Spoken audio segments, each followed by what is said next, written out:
Hi everyone, welcome back to our channel. So today I'll be showing you how you can log in to BMO Harris Bank's online banking.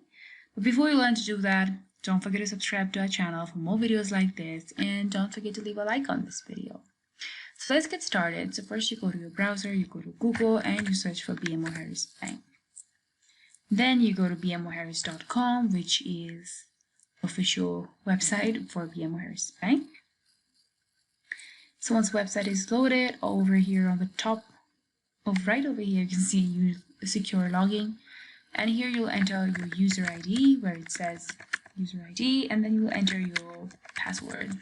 So once you do that, you will click on login and you will be logged into the online banking. But if you've not yet signed up or enrolled for the online banking service, you cannot log in. So for that, you should enroll. You can check out our video on how you can do that. And this is easy, so it's very easy to log in. I hope this video helps you. Thank you so much for watching this video. Don't forget to subscribe to our channel for more videos like this, and don't forget to leave a like. Bye.